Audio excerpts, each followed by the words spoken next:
So welcome back. We're going to continue and start talking about building our own functions. So again, we use the def keyword to define a function, and then later we're going to invoke this.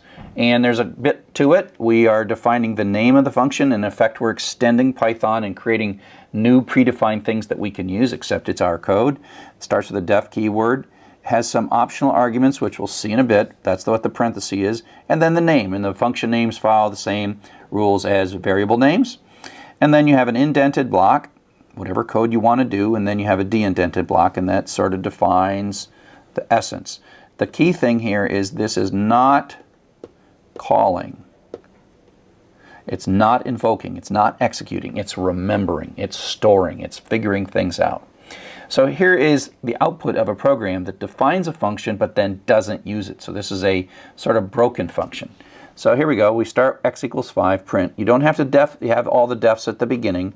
The def runs whenever. So, out comes hello.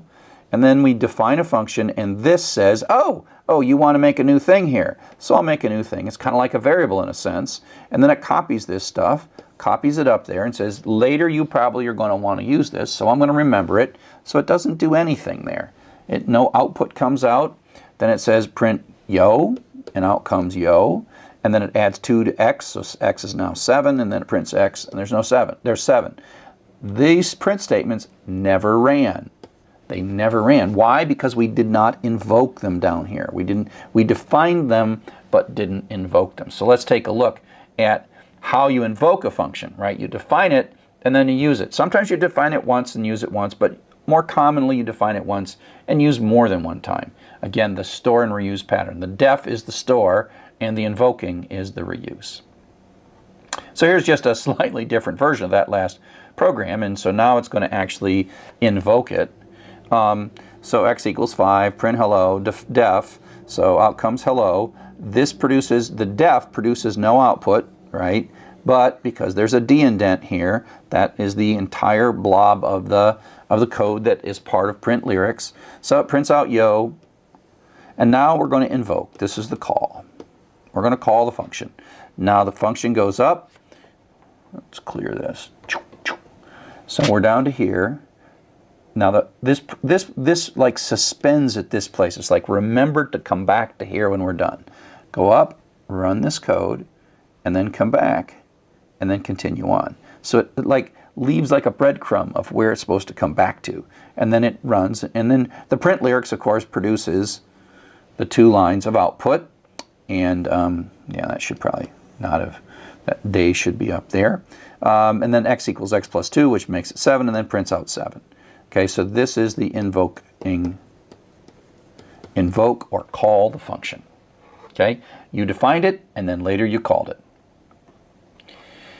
Now, in addition to just call and return and invoking, we can pass parameters in. And the example of the parameter is in the max function, we have to say, this is the thing I want you to find the maximum of, the largest thing. And part of it is in the whole store and reuse pattern, we have a few lines of code, but sometimes we want to do ever so slightly different things in the different invocations. And so we use the arguments to subtly adjust, like finding the maximum is a general thing, but what thing to find the maximum of, that makes a function that's much more useful and reusable in a lot more situations.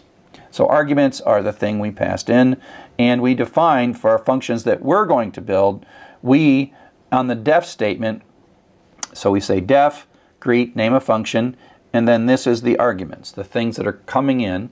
Now this lang variable, in a sense, only exists during the life of the function, and it represents sort of a placeholder. It's not a real variable in the same sense. It's a placeholder that refers to how you touch that first parameter that's sitting in there. Okay, and so lang is our first parameter, whatever it is. We don't need to see this part down here right now.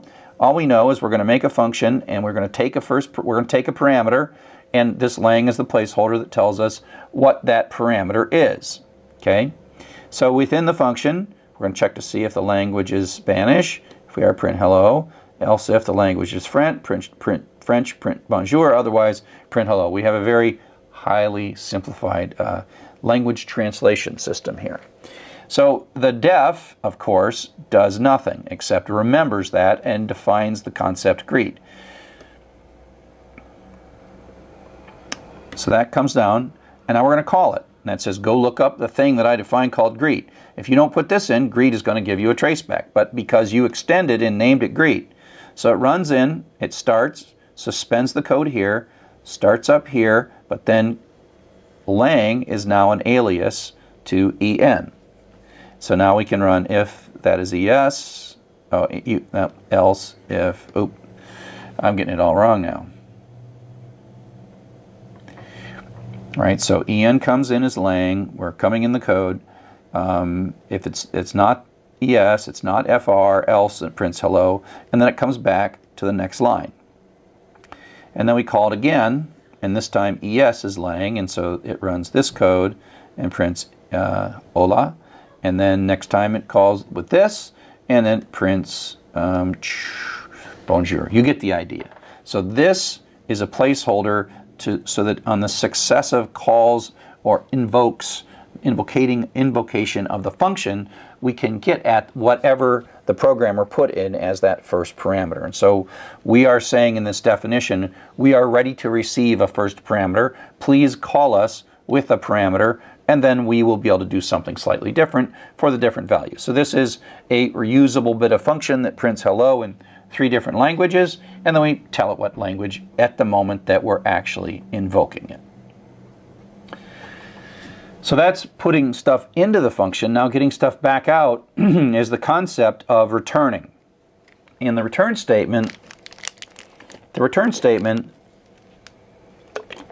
is an executable statement that does 2 basic things. The first thing that it does is it finishes. Now this is a 1-line function, so that's kind of redundant, but when Python goes into the return statement, it doesn't continue on to the next line. It just returns. That is the end of the invocation of that particular function. But even more importantly, it takes as its parameter. You can say return without a parameter, and it will stop the execution of the function, kind of like a break does for a loop. It's kind of a break for a loop. Get out, we're done. Don't run that next line. Get out. But it also allows the specification of what you want as the residual value in an expression. So we're doing a print, and then we're saying greet. And what's going to show up here is whatever this function does in its return statement. And so that prints hello. We call it again, and it prints hello again. Okay? And so basically the return statement is I call this the residual value. It's like what shows up here when the function is all done, and it's the string hello. We call the functions that return values fruitful because they produce something, but you don't have to. You can just say return, or you don't even have to have a return statement. It goes to the last line of the function, and it does a return automatically at the last line of the function. So here's a little bit of a rewrite of our little language program. We are going to create a greeting program. We're going to take the language as the first parameter. And instead of just doing a print statement, which is what we did before, this is now more like a function because it takes some input and produces some output as a return rather than just printing. It's a little tacky for a function to print. And so here we return hola, bonjour, and hello based on the right thing. So now we say print greet en, so it runs the code once, lang is en, and then it runs this code, and the residual value is hello, so it says hello Glenn. And similarly, when it runs this code, it passes es in as lang, it runs through, and it runs this statement. If there was more statements, it wouldn't run them as soon as this return runs. That says that this bit right here is now HOLA. So hola Sally. And the same with French. Goes in, runs again, out comes the return statement, and then bonjour Michael. So you see how we can control as we're writing the application. We can control as we're writing the function what the residual value that we want to see in whatever expression is calling us. Sometimes we have returns and sometimes we don't have returns. So if you think of the max code that we talked about before, we can kind of see that somewhere inside that max code there's a return, and that's how it communicates the W back to us. So we pass in as argument hello world, it comes in as a parameter, and it's going to loop through this imp somewhere. It's going to loop over and over into imp, and then at some point it's going to figure something out and tell us what it wants to send back to us is a return statement, and so the W comes back and gets assigned into big. You can have more than one parameter, and there's just an order. The first one and the second one, 3 and 5. So 3 becomes A and 5 becomes B, and away we go. So we just use this to add two numbers, and so 3 plus 5 is 8. So you get as many as you like, and the order matters. And if you do things like you tell it you want parameters and you don't give it to them, then that'll become a traceback, and it'll blow up. You can also talk about optional parameters later. So you don't have to have return values, and that means that you simply don't call a return with a value, and return is always implicitly happening as the last line of the function.